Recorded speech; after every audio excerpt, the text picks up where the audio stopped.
Hello, everybody. Welcome to MHTV. It's lovely to have you with us tonight. And tonight we're going to be talking about really interesting subjects. We're going to be thinking about trauma and we're thinking about addiction. And we have a fantastic guest for you. But before we go to our guest, let's go to Dave so that he can tell you how you can join in tonight, because we'd love to hear from you. Dave? Thank you, Nicky. Yeah, hi, everyone. So as always, there's a couple of ways you can get involved in tonight's episode. The first is on the Facebook Live feed. So obviously you can post your comments, questions, thoughts, and we'll try and filter in as many as we can during tonight's episode. The other option is on Twitter, and obviously all you need to do on there is use the hashtag MHTV. We'll be searching for that hashtag during the episode, and again, we'll bring in questions and comments through that route. But without further ado, as always, straight back to you, Nicky. Yeah, let's bring in our guest. Paul, can you introduce yourself, please? Hi, thanks for having me. Yeah, so my name is Paul du Buf, and I'm a nurse registered in the Netherlands and in the UK. So I graduated in 1994, worked in the UK, in the Netherlands for 10 years. And then in 2004, I came to Scotland and stuck around in the UK, specifically in the London area. And at the moment I'm in Vancouver Island, but I'm planning to return to the UK. And basically from the start of my nursing career, I started working in addictions. I had a kind of practice session during my nursing education in an addiction sector. And it fascinated me that much that I thought I want to know more about this, specifically because I felt there was a lot of misperception in the media about addiction. And I could sense some addiction tendencies in myself, although I had never been addicted myself to any drugs or any behavior, but I could see the tendency of addictions in myself and in people and the culture around me. So it has been kind of a journey regarding developing myself more and more in this area and becoming more and more effective and understanding more about addiction and recovery. I think interesting in my own development was a pivotal moment about 5 years ago when I was working for the NHS in an alcohol assertive outreach team. And there was one client that I visited at home. And no matter what we did regarding the toolkit available for kind of staff working in addiction, there was no improvement in her condition. And it came to a point where me and my manager at the time both said, well, this is all we can bring to the table. And we of course will stay and support you, but there's nothing we can offer you at this moment. And the amazing thing is that from that moment onwards, me being able to stay in contact with her, she started to improve. And there was one last shot for her to go into a detox rehab unit, which she wasn't able to complete in the past. But this time she could do that. And it was such a remarkable kind of change of events that we were invited to even speak for the board of the Maudsley Hospital and discuss what happened. And that basically triggered into me a search in what happened there and what happens if you are empty-handed as a nurse or as a practitioner with a client.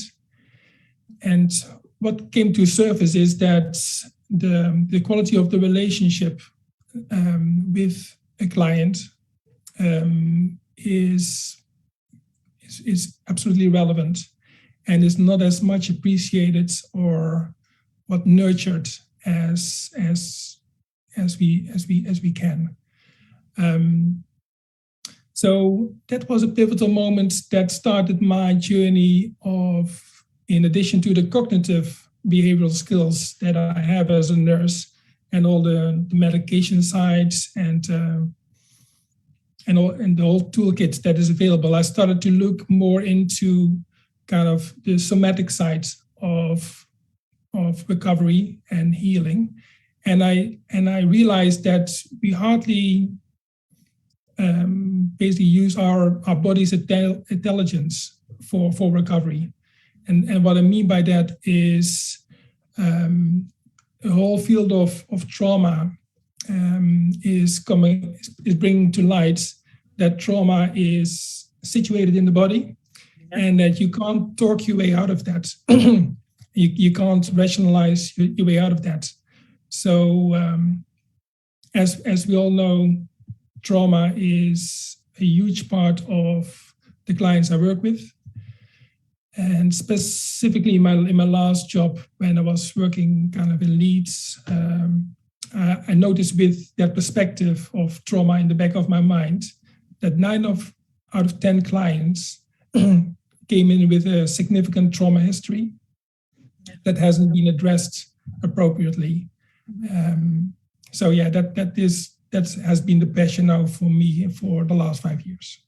Yeah, absolutely, and it's such a relevant and timely conversation to be having. If you don't mind, I draw you back to some of the things that you were talking to at the start? So one of the first things that really stood out to me was this idea about, recognizing that experience in yourself, almost the empathy. And one of the things I think that in the past maybe nurses were taught, which I think is a real big failing, is to distance themselves and to say, right, I'm a nurse and I'm over here, and the people on the other side of the glass, they're patients, and that's very different. And you see it with sometimes people who hear voices, the idea that you don't talk about, that you don't engage with that emotional side of it, you just look at the function, the task focus. And in some ways, that can feel easier, kind of, than having that kind of human connection and understanding that we're all frail and we're all broken in different ways. I wondered what your thoughts were on that, if you could expand perhaps a little bit more on it.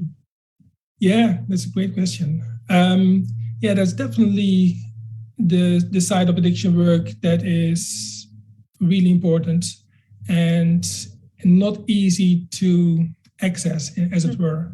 So I think the big benefit of not going into your feelings and keeping everything kind of statically and under control and looking at numbers is, like you say, to create a distance between yourself and the person that you're engaging with. And I think there's very good reason for it. It's called vicarious trauma, so vicarious trauma.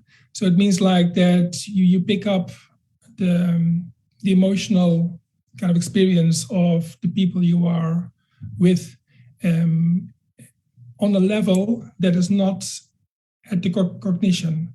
So one really thing I learned in my kind of somatic courses is that basically our body is our first intervention. So it means that someone is really scanning you from the start and makes an assessment whether it's safe or not safe, or when one has an opportunity to discuss certain topics with someone else, by how that other person is able to relate to that. So it has to do with being in touch with your own feelings and also being able to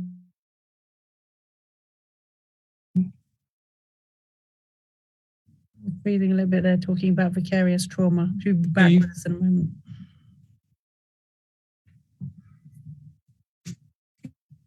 And what? So one of the things just to bear in mind, I think, when you're talking about vicarious trauma and the fact that it would be connecting to you on a physical level, that Paul was saying is really interesting. Up to me, it's really interesting. It's this idea that you can almost, trauma is that you could almost have this experience without necessarily realizing you're doing it. So when you come home from a shift and you're absolutely exhausted and you're really stressed out and tired, you can think that it's just physical exhaustion, whereas in fact it can actually be emotional trauma or emotional difficulty. And I think what Paul was saying about the fact that trauma is in the body as well is so interesting and so important.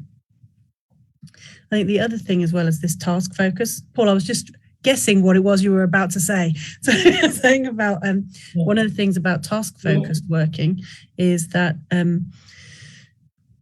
if you're in a situation where you're not having supervision, I can absolutely understand why people avoid that real emotional engagement, because if there's no way to really process it, it can be really anxiety provoking.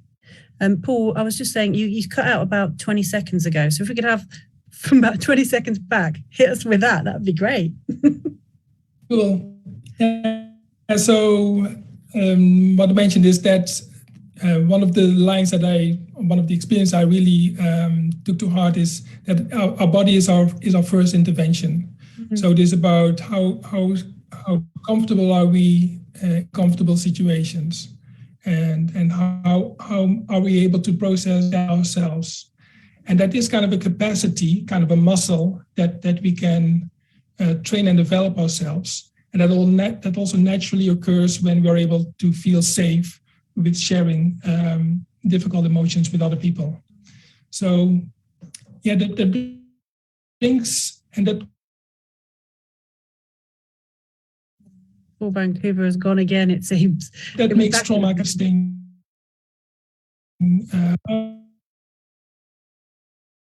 Paul, you might be better off turning your camera off to get a better signal. I think the other thing about kind of vicarious trauma is this experience that we don't always give enough emotional content to our workload. When you get very task focused, it can be that you can tick off jobs one after another and feel like you're doing a really good job. Sorry, Paul. Are you still there but with your camera switched off? Yes, I'm fantastic. Still here. You just carry on then. Cool. You're freezing, I think, when you try and put your camera on. You're probably better off just having it off for a little while until your signal settles down.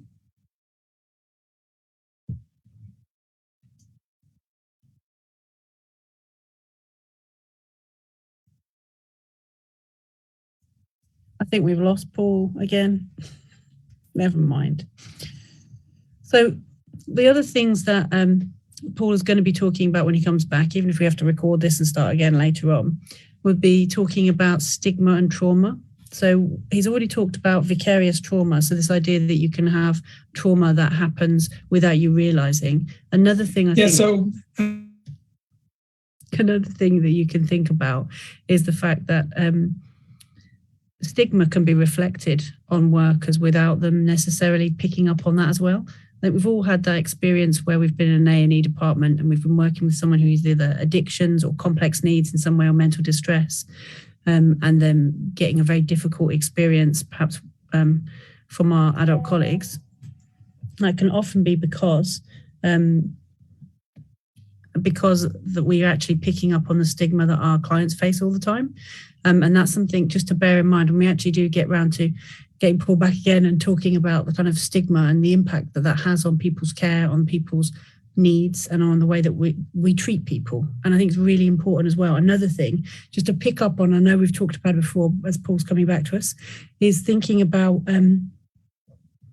Felicity Stockwell's work on the unpopular patient. So if you haven't had a chance to look into that, it was a piece of work that came out in the 70s, but is really valuable and helpful in helping us to understand how different people get different types of care now, and how we respond as nursing staff or health staff in general to people who maybe aren't grateful for our input, maybe aren't very, don't make us feel good about ourselves. And I think it's really important to consider when you're thinking about those kind of relationships you have with service users and clients and people who you're trying to help and people who you're trying to learn from at the same time, is to remember that it is complicated, it is tricky, it is a challenge, and sometimes it doesn't go very smoothly. And I think one of the things for us to really think about is why that is. If there are certain characteristics that we find it harder to connect to, that's not a service user's fault. That's something that we need to work on. People aren't here to make us feel good about ourselves. They're not here to make us feel effective as practitioners. It's quite the other way around. So, Paul, I think you're back without your camera. We've got a lovely picture of you there. Yeah. So if you wanted to carry on, we'd love to hear what you're going to say. Thank you. And I love what you just mentioned yourself, that it's can be really difficult to connect with other people, and that is not their fault, but that it's our capacity to develop, to be able to contain that. And I think it's also one of the aspects of trauma, which is basically, well, the word trauma means like unhealed wound.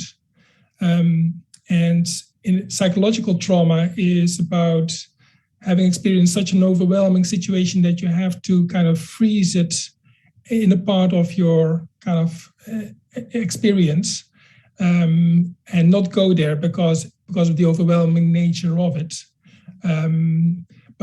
And then hopefully at a later time when the safety has been returned, you can kind of start healing that part again. But it's exactly when people are traumatized and they have experienced such an unsafe situation where they felt like a lack of control, that they can react in ways that they find themselves hard to manage because of that perceived lack of safety and connection. So I think, and this is really important to link in with stigma. Stigma is something that has been around for a long time. But if you look at it from kind of central nervous system perspective, which has really been advocated by Stephen Porges, we have different nerves in our body that are really first and foremost scanning the environment for safety. And the moment things feel unsafe, which can also be some triggers in the environment that are connected with the previous traumatic experience, the bodily is programmed to keep you away from that and to fight, flight, or freeze, basically. And this is what I mean by, in the beginning, when I said that I felt there's some elements of addictions that I recognize in myself, those kind of mechanisms that are basically part of being human, and that are precognition, so they are acted out before we can think about it. Those kind of mechanisms are definitely keeping addiction alive and makes it so difficult for them to recover, specifically because our addiction service on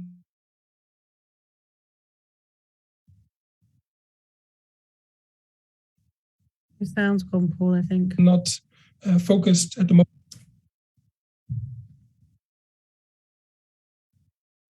Paul's talking about the difficulty of providing care when services are very much focused towards task focused, and rather task focused rather than emotion focused. And it kind of feeds back to what Paul was saying about at the start. You're freezing, Paul. One of the things this kind of focuses back on is the idea that timing happens when you get movement when the person feels safe, not when you want it. So when Paul was saying, we were applying all this time and effort into supporting this lady, and she didn't move, not until we then decided, actually, we don't have an agenda here. We don't have anything to do other than be kind and supportive and compassionate and try to understand this person's experience. That's when all of a sudden it unfroze and things started to move forward again. And I think what Paul's saying about that is really key. It's not about when you're ready to help someone stop or you're ready to help someone change. It's absolutely when they are in a space for it to be safe to do it.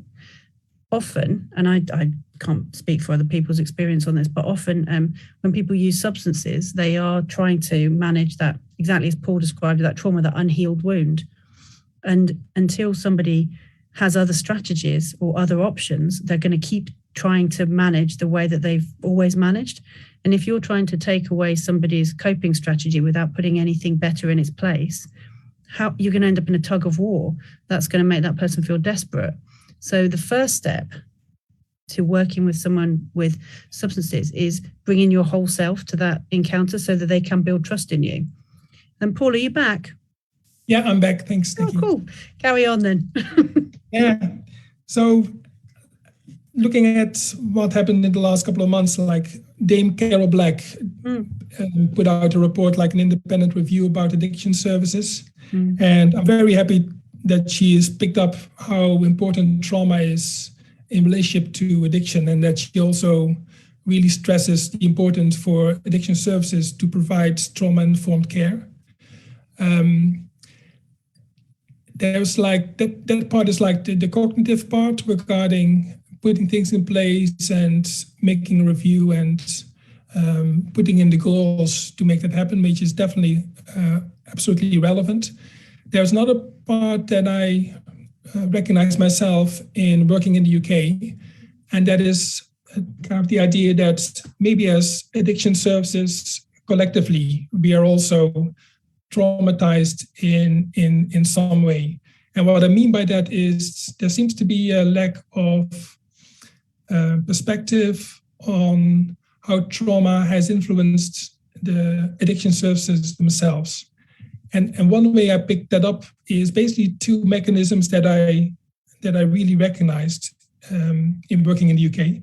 One is kind of overactivity, means like the services are really focused on being very efficient, having short time slots, having lots of clients, huge caseloads, and that makes that staff is really basically working in kind of a crisis setting in trying to juggle everything that comes their way. And the other one is kind of numbness.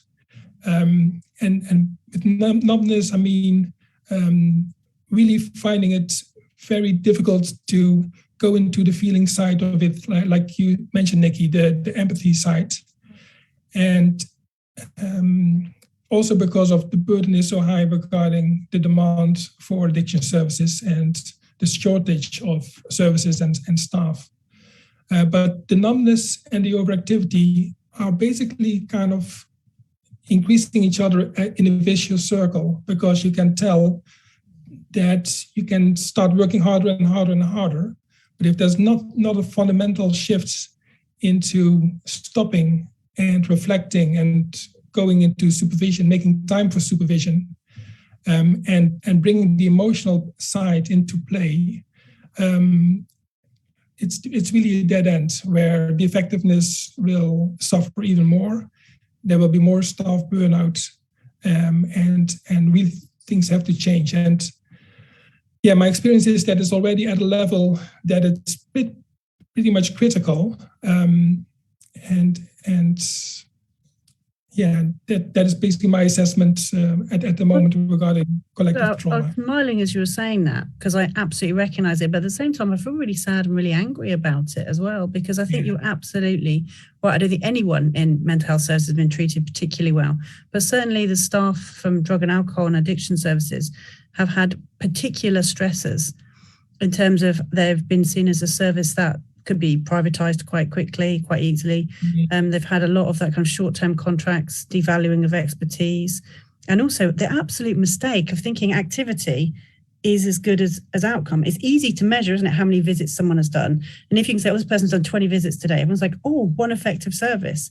But actually, that's not helping. I mean, you can run around and wave your arms a lot, but it doesn't necessarily lead to any improvement in the people that you're trying to support. So I think that the idea about activity is interesting, and I can never decide if it happens because it's easy to measure and makes people feel like the service is effective, or if it happens because people feel that there aren't any other options, like activity is the only thing that we can do.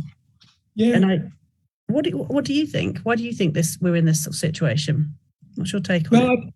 I think it's our alienation with our body also, with our feelings in our body. So it is about looking at people, ourselves, also as kind of an object, or as a way that you can manage. Yeah. So I think we kind of lost our connection with our body and the wisdom of our body. And I think the danger in taking the turn that Dame Carol Black mentioned about things really have to change and we have to be trauma informed, really has to be included with an experiential understanding of what it means to kind of have a body and how the impact of trauma is affecting us all. Because you can see in our culture that there are different priorities being set that are difficult to manage for the people who are less well off. And the big divides between the rich and the poor in the UK and people who have a voice and who don't have a voice is tremendous. So it comes down of valuing everybody's kind of position, and that's why I like basically the report in Scotland about their trauma strategy in the next couple of years, where they say trauma is everybody's business. I think I love that, because everybody is also, like, literally, trauma is situated in the body, and we have to make everybody count in that way. Yeah. I hope I didn't put you off too much then, guys. I just realised my battery was running down on my laptop, and I had to make a decision between the lamp or the light or the PC. I went with it. But I love what you're saying, and I really want to talk more about collective trauma in a minute. But I can see we've got some questions coming in, and I want to grab them and pull them in before we lose one of us tonight. So, Dave, what questions have we got? Oh, Nicky, you're doing such an amazing job tonight. Adrian's thrown a question out. Really interesting conversation. How can we teach the skills of these empathetic skills? It takes a lot of energy and self-exploration. What could you advise junior nurses and healthcare staff to do to remain safe? Cool. I think one of the really essential missing elements is the approach of Stephen Porges regarding the role of the central nervous system in our emotional self-regulation, because it's something we all are dealing with. And he makes basically the unconscious conscious, in the sense of you're able to track your own experience when things become pleasant or difficult or unbearable. And if you put that into a nervous system perspective, you know that there will be physiological actions you can take regarding breathing, for instance, or like taking the time to basically feel your body, doing a body scan. Those are basically resets of your nervous system that enables you to take in more information and basically take a more balanced view about the situation. So I think it can't be stressed how easy our bodies are responding into a reactive state where we feel and have an immediate opinion about a certain topic. And by creating a bit of a distance between our experience and how we perceive our experience, that can make the world of difference, because we won't be kind of taken aback by our conditioned responses. Yeah. It's interesting, isn't it, when you think about what causes trauma as well, if it's physical or sexual abuse, it makes things so much more difficult in terms of being in touch with your body as a positive space to be. As a lot of people do distance themselves from their body, sometimes they hurt their body, and sometimes that's what their addiction is about, kind of idea about punishment and anger. And if you don't talk about these things, how do you move forward? But you have to be safe to do it. You can definitely see it also in a positive light. Your body is able to, and has been able to manage all those difficult situations in the past by reacting as it does. So there's an amazing survival mechanism at play, because I know for some people with addictions that going to addiction is basically the last station for them to where they're able to turn towards. So it's kind of a last effort to create some kind of balance. So there's definitely a wisdom in addiction in that, seen from a nervous system perspective. And I think how we think and talk about people who use our services is really important. Particularly, it takes you back to stigma. The amount of disrespect you hear, even from staff, towards people who struggle with this experience. And really what you're looking at are ultimate survivors, really. They are strong in ways that other people aren't, because they're still here and still engaged. So I think it's important for us to remember that. Dave, I know there's some more questions coming in. Yes, absolutely. Rory's posted a question. Is it trauma or the person's attributional style that is most important?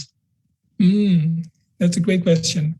And it really points to the fact that trauma is very different for different people. So the attributional style to deal with difficult situations is something basically you can't really choose, specifically when there's like overwhelming situations going on. It is like your body will automatically get into a survival state where it will deal with the situation one way or another. And everyone is different doing that in a way. So it doesn't really matter what kind of strategy you have. You have to just work where the person is at. So I think one of the main markers of trauma is basically stuff you can recognize in your own behavior, or you can see in the behavior of someone else. If someone is tense, for instance, or have certain pressures in the body, or has pain, or some themes are reoccurring, that's a tell sign that there's some stuff to make space for. Yeah. And it's basically allowing a part of yourself that hasn't been acknowledged to be seen and integrated and cared for. So habits you can change, but trauma you have to heal. So it's a very different process. It's not on a cognitive level. It's on a somatic nervous system safety level. Yeah. Well, and one from Michael Haslam. I know he's been watching a few episodes recently and has been very positive about us on Twitter. So thank you, Michael. He's saying that this is such an interesting topic tonight, earlier touching upon task-orientated versus trauma-informed care. How much are systemic pressures and priorities, for example, the 4-hour target in A&E, barriers to compassionate responses? Yeah, I think that's a big challenge to kind of. I see it like the skin shedding of like an animal, where you are still with one foot in a system that has been developed over many years, and that definitely has its limitations. And I can see more and more like the need for more and more focus on trauma. So there is that balancing act of how do you manage and provide space and care and empathy and safety in a situation where there's also like external pressures. And basically what I can, from my own experience, I have to work in a way that I feel has been the right way to work in.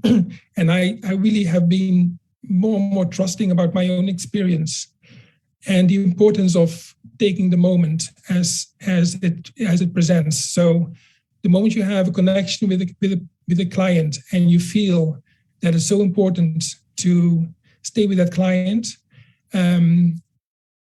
then I would say trust your experience and take the measures and the pressures from the system as a guidance, but follow your intuition regarding what to do next. So I think that's why it's so important for leaders and team managers and organizational people to come on board and really realize the importance of making kind of time and putting procedures in place for people to provide a place that is healing and is fundamentally working with clients. So yeah, I think if you keep letting yourself run by the external pressures of time constraint and outcome measures, everyone will suffer in the end. And it's the voice for the frontline workers, making kind of it important for team managers and leaders to hear what is needed on the front line. And I would say, make sure you kind of stay in touch with your own experience, and follow your own intuition regarding what you feel is needed, and trust that. Better be in a union if you're going to pull that kind of stuff, by the way. But, yeah. Ours. Any union, other unions are available. They are. Yes, so just to say hello to a few people that are joining in tonight. We've got Victorious, Victory, Vuowo, Vida, Florence, and Agoo. I think, is that Dan? Maybe Joseline, Julian. So lots of people saying hello tonight. Just to go back to another question, you might have to help me with this one, Nicky. I hope this makes sense. How influential has the work of Gaber Mate been in your approaches to healthcare? You know what he means, Paul, right? Yeah, Gaber Mate. He's one of my heroes. Yeah. So his line is, don't ask why the addiction, ask why the pain. And he just launched a course called Compassionate Inquiry. And it is about asking people what happened to you instead of what is the problem. And it's really putting the person central to any further kind of support that you take, because the client knows best. And the client will have its reasons why he has been in the situation as he is. So it is about acknowledging the wisdom of the strategies that the client took in the past, and acknowledging kind of the vulnerability and the sensitivity that we all also are in.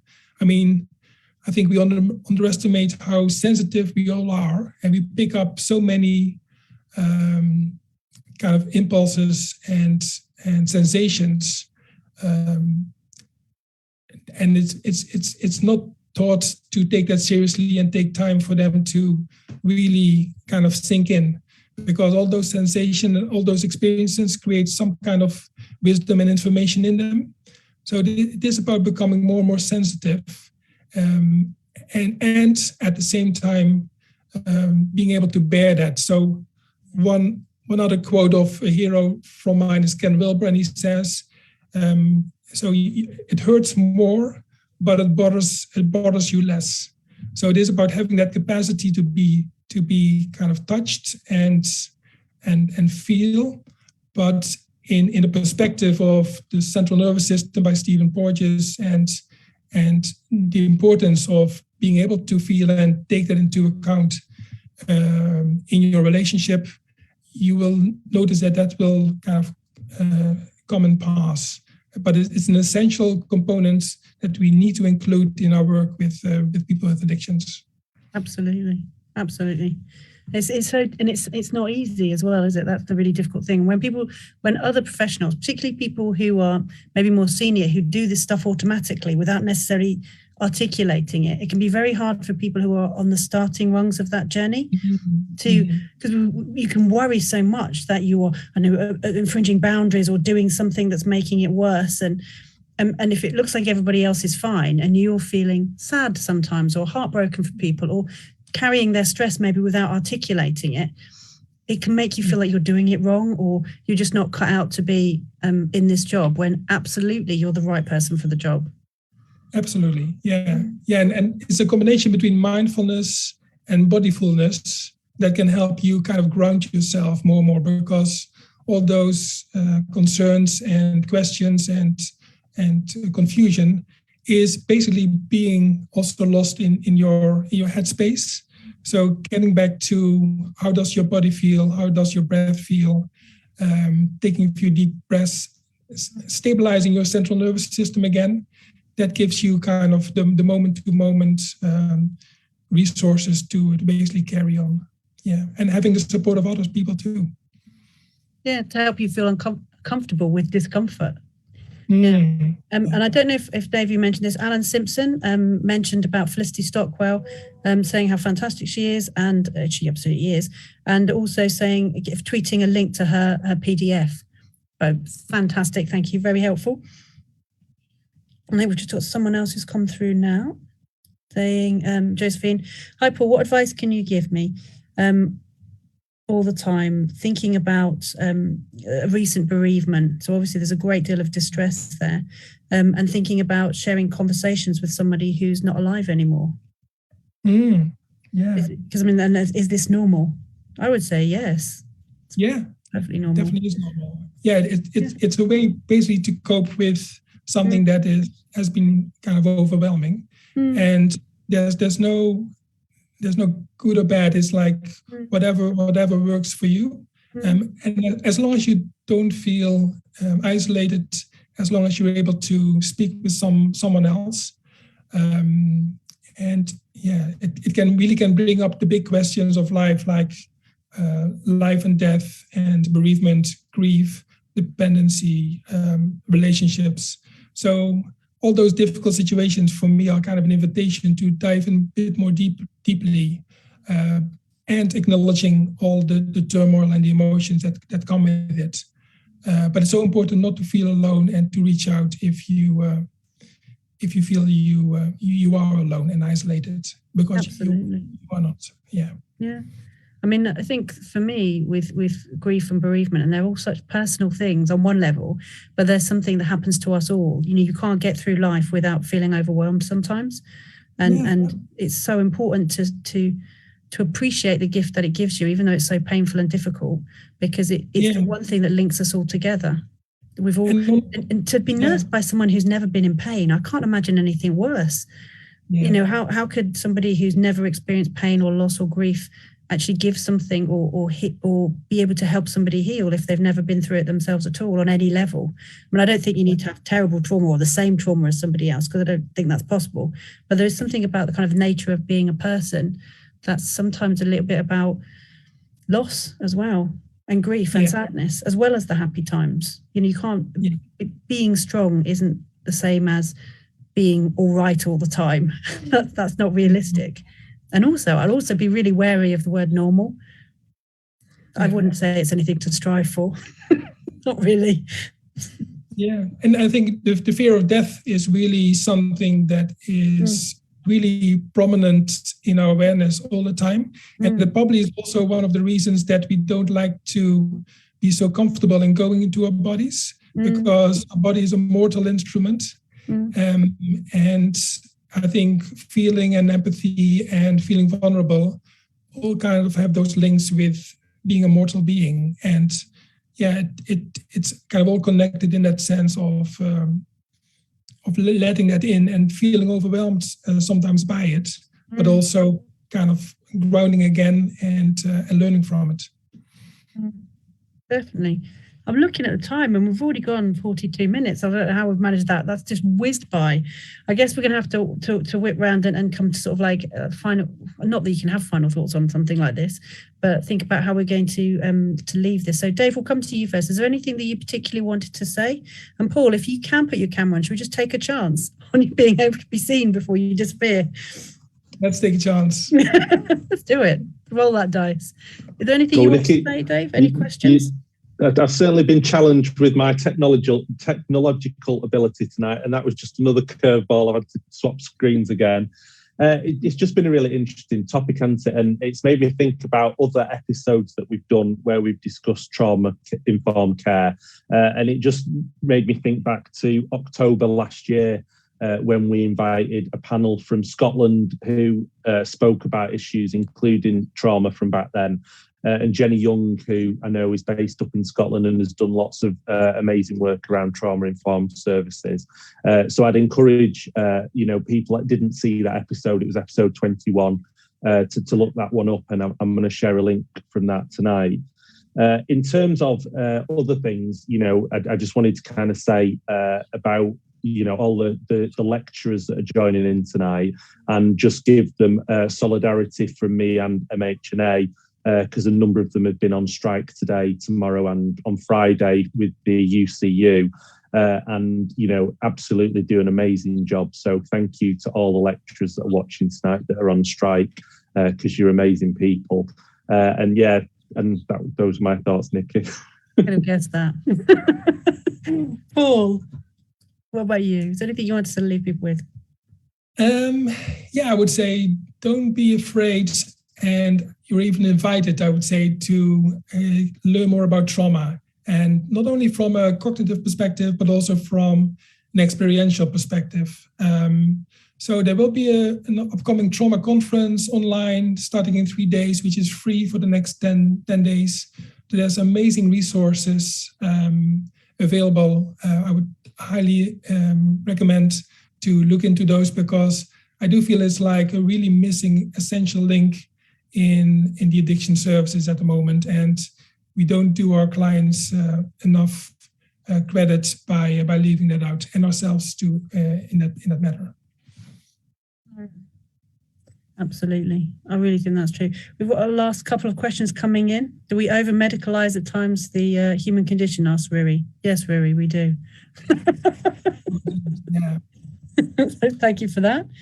And Alfonso, COVID-19 has certainly caused some trauma in people, preventing people from living what a normal life is. So have you got any advice for people having a kind of really anxiety? So he said PTSD, but I think anxiety generally around people experiencing stress around COVID-19, and what would you consider to be trauma-informed approach?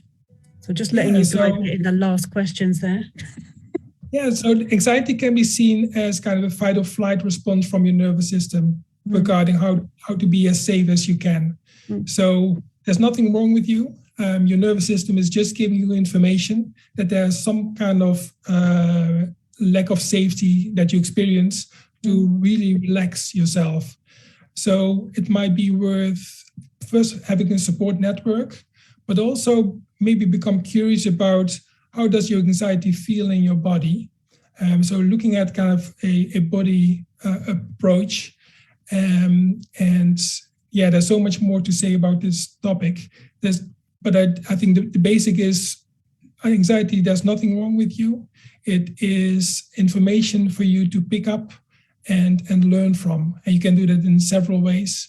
But I think I would leave it with that for now. Yeah. Thank you so much, Paul, for your time tonight, and for battling through poor connections, sudden plunges into darkness. It's been fine. And I think it just goes to show you, doesn't it, how resilient people are who work in the sector. Just keep going, man. It's fine. And I think we'll be tweeting out lots and lots of resources around this.